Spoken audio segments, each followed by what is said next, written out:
المنار المنار المنار المنار المنار المنار المنار المنار اے امین علم و فن، اے حکمتوں کے انجمن، تجھ پہ نازاں ہے چمن، تجھ پہ نازاں ہے چمن۔ السلام علیکم ورحمۃ اللہ وبرکاتہ۔ الحمد للہ وکفیٰ والسلام علی عبادہ الذین اصطفیٰ، اما بعد۔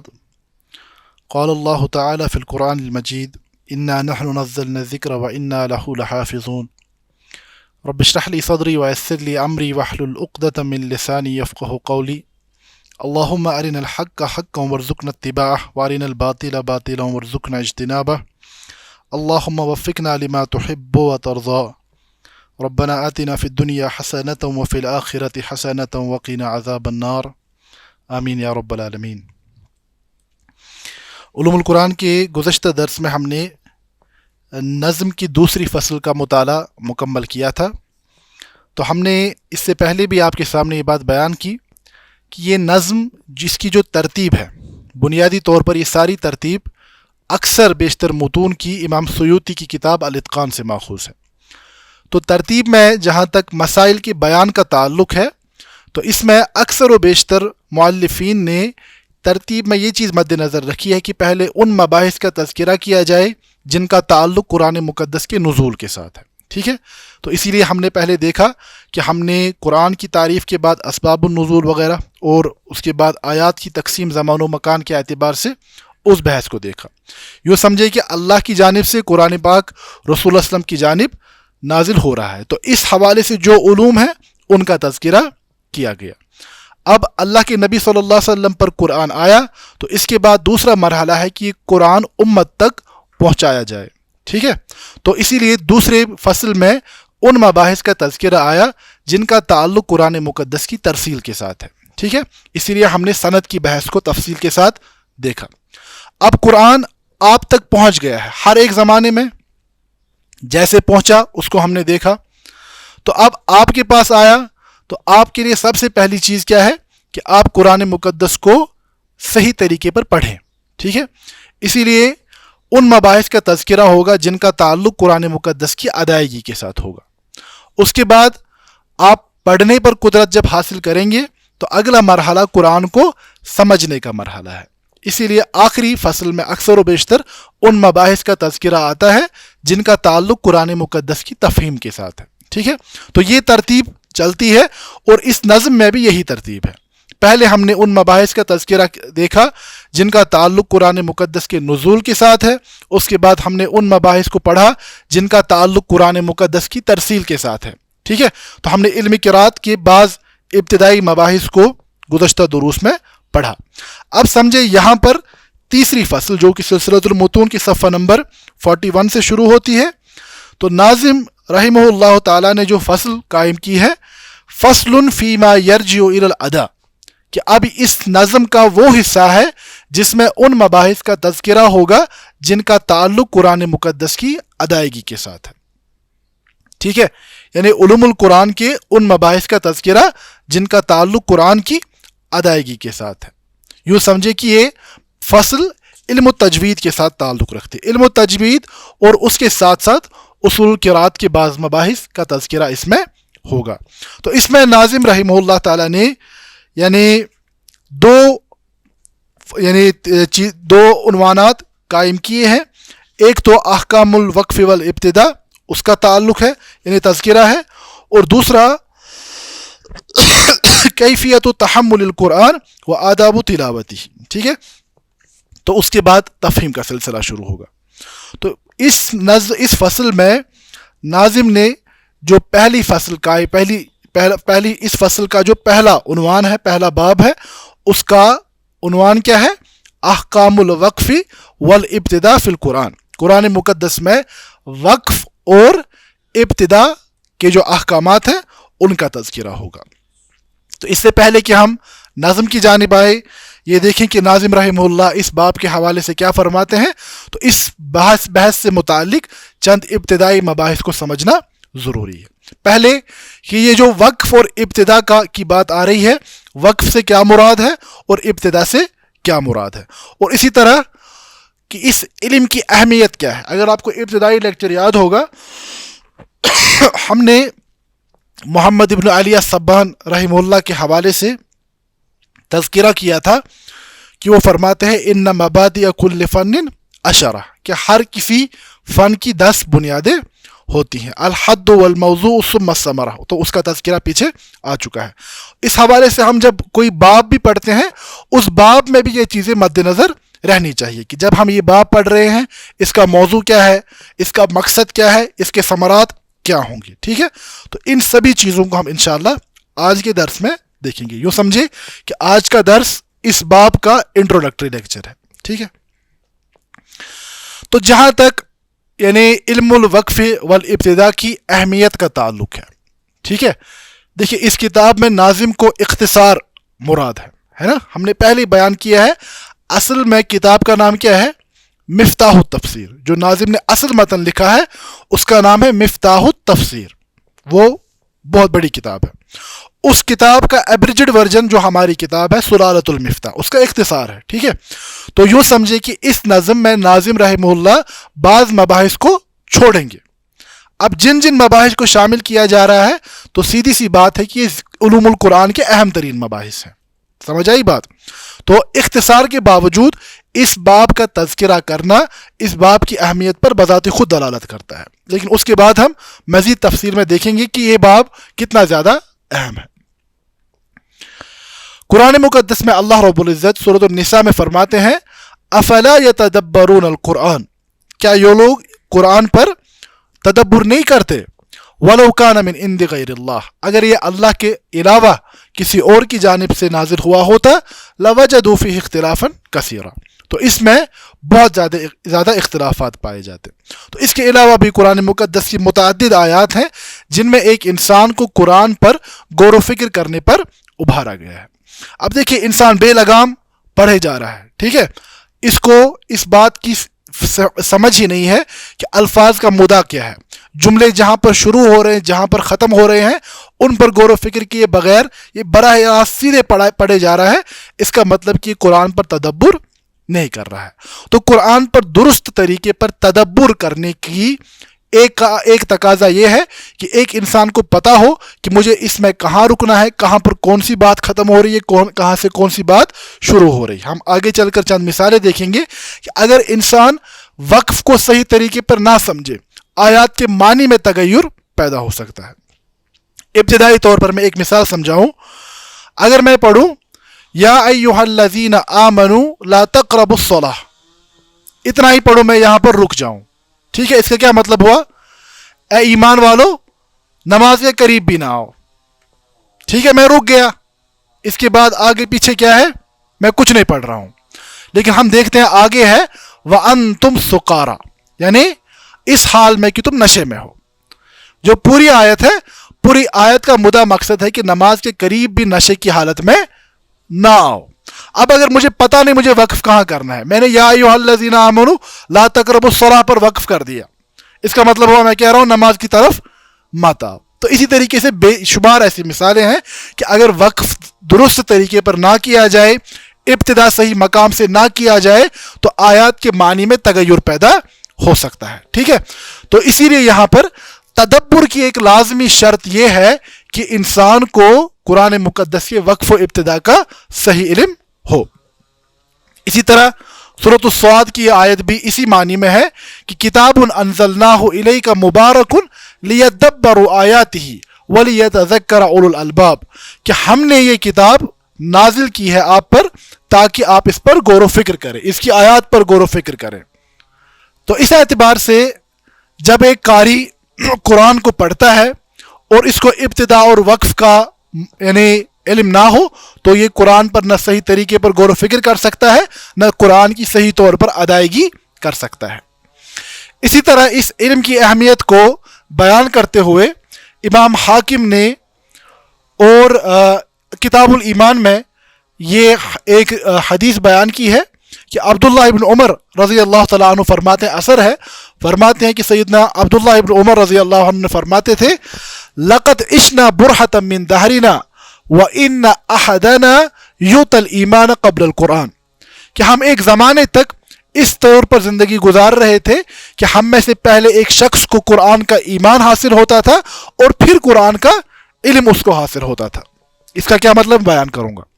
فرماتے وَتَنزِلُ السُّورَةُ عَلَى مُحَمَّدٍ صلی اللہ علیہ وسلم، اور حال یہ ہوتا تھا کہ اللہ کے رسول صلی اللہ علیہ وسلم پر جب کوئی صورت نازل ہوتی تھی تو ہمارا یہ معاملہ ہوتا تھا فَيَتَعَلَّمُ حَلَالَهَا وَحَرَامَهَا، تو ہم اس صورت کے حلال و حرام پر غور و فکر کرتے تھے، سمجھتے تھے۔ وَمَا يَنبَغِي أَن يُوقَفَ عِندَهُ فِيهَا كَمَا تَعْلَمُونَ أَنْتُمُ الْقُرْآنَ، اور فرماتے ہیں کہ اور ہم اس پر بھی غور کرتے تھے کہ کہاں پر رکا جائے، لیکن تمہارا معاملہ یہ ہے، یعنی جیسے تم قرآن کو پڑھتے ہو، تم اس کے موضوعات کو دیکھتے رہتے ہو، لیکن ہمارا اور تمہارے معاملے میں کیا فرق تھا۔ فرماتے ہیں آج ہمارا یہ معاملہ ہے لقد رأیت رجالا یؤتی احدهم القرآن، میں نے بعض ایسے لوگوں کو دیکھا جن میں سے کسی کو پورا قرآن حاصل ہو جاتا ہے، یعنی قرآن کا حافظ بھی بن گیا۔ فَيَقْرَأُ مَا بَيْنَ فَاتِحَتِهِ إِلَى خَاتِمَتِهِ، وہ سورہ فاتحہ سے لے کر سورہ ناس تک پورا قرآن پڑھتا ہے۔ مَا يَدْرِي مَا أَمْرُهُ وَلَا زَاجِرُهُ، لیکن اسے نہ قرآن کی کسی حکم کی خبر ہوتی ہے، نہ قرآن کی کسی منع کی حکم ہوتی ہے۔ وَلَا مَا يَنبَغِي أَن يُوقَفَ عِندَهُ، اور نہ ہی اسے یہ پتہ ہوتا ہے کہ کہاں پر ٹھہرا جائے۔ يَنْصُرُهُ نَصْرَ الدَّقْ، وہ گانے کی طرح اس کو پڑھتا رہتا ہے۔ بات سمجھ آ گئی؟ تو اس اثر میں عبداللہ ابن عمر رضی اللہ تعالیٰ عنہ صحابہ کی قرآن کو حاصل کرنے کی کیفیت کو بیان کرتے ہیں۔ فرماتے ہیں ہم میں سے کسی شخص پر ہم جب کوئی سورہ پڑھتے تھے اس کا حلال و حرام جانتے تھے، اس کے امر و نہی کو جانتے تھے، اس میں کہاں پر وقف کیا جائے، کہاں سے ابتدا کی جائے، ان سب چیزوں کو ہم اچھے سے جانتے تھے، تدبر کا طریقہ تھا۔ لیکن ابھی تمہارا معاملہ یہ ہے کہ تم ابتدا سے انتہا تک پڑھ لیتے ہو لیکن پتہ نہیں ہوتی ہے۔ تو یہاں پر قرآن مقدس کے تدبر، قرآن مقدس کے غور و فکر کی اہمیت بالکل واضح ہے، اور اس غور و فکر میں بھی علم الوقف والابتداء، کیونکہ فرمایا کہ ہم اس پر غور کرتے کہ کہاں پر رکا جائے، اور آج تمہارا یہ معاملہ ہے تمہیں پتہ نہیں ہے کہ کہاں رکا جائے۔ بات سمجھ آئی؟ تو اس اعتبار سے اس وقف والابتداء کا اہم مقام ہے۔ اسی طرح امیر المومنین سیدنا علی ابن ابی طالب رضی اللہ عنہ سے روایت ہے، فرماتے ہیں کہ اللہ رب العزت کا جو فرمانا ہے وَرَتِّلِ الْقُرْآنَ تَرْتِيلًا، اور تم قرآن کو ترتیل کے ساتھ پڑھا کرو۔ فرماتے ہیں ترتیل سے معنی ہے تجوید الحروف و معرفت الوقوف، ایک تو قرآن کے حروف کو درست طور پر ادا کرنا۔ دیکھیں تدبر کا مطلب یہ نہیں ہے کہ تجوید سے انسان غافل ہو جائے، انسان بیلنسڈ اپروچ ہونا چاہیے۔ یا تو یہ ہوگا انسان یہ کہے گا کہ دل گئے صاف آسو، دل صاف ہو، قرآن کو ٹیڑھا میڑھا پڑھے کوئی مسئلہ نہیں، یہ ایک انتہا ہے۔ دوسرا انسان تجوید میں غلو کی انتہا تک پہنچ گیا لیکن ایک بھی لفظ سمجھنے پر قادر نہیں ہے۔ تو ان دونوں کے درمیان والا راستہ کہ تجوید پر بھی انسان محنت کرے اور اس کے بعد تدبر کے لیے جو چیزیں ضروری ہے اس پر بھی محنت کی جائے۔ یہی بات سیدنا علی رضی اللہ عنہ نے فرمائی کہ ترتیل سے مراد ہے تجوید الحروف، کہ حروف کو درست طور پر ادا کرنا، و معرفت الوقوف، اور جہاں پر رکا جائے وقوف کا علم حاصل کرنا۔ اسی طرح امام ابن الانباری رحمہ اللہ فرماتے ہیں، اور یہ الاتقان سے ماخوذ ہے، فرماتے من تمام معرفت القرآن معرفت الوقف والابتداء، قرآن پاک کی درست معرفت کا یہ تقاضا ہے کہ انسان وقف اور ابتدا کا علم جانتا ہو، کیونکہ اگر تم اس کو نہیں جانتے ہو، تمہیں پتہ نہیں ہو کہاں پر رکنا ہے، کہاں پر ملا کر پڑھنا ہے، تو یہ اس کے معنی میں تغیر ہو سکتا ہے۔ فرماتے ہیں اذ لا يتعطى لأحد معرفت معانی القرآن الا بمعرفت الفواصل، کہ جہاں تک تمہیں فصل اور وصل، فصل مطلب کہاں پر علیحدہ کر کے پڑھنا ہے، وصل مطلب کہاں پر ملا کے پڑھنا ہے، اگر تمہیں اس بات کا علم نہ ہو تو تم قرآن کے صحیح معنی نہیں سمجھ سکتے۔ فہذا ادل دلیل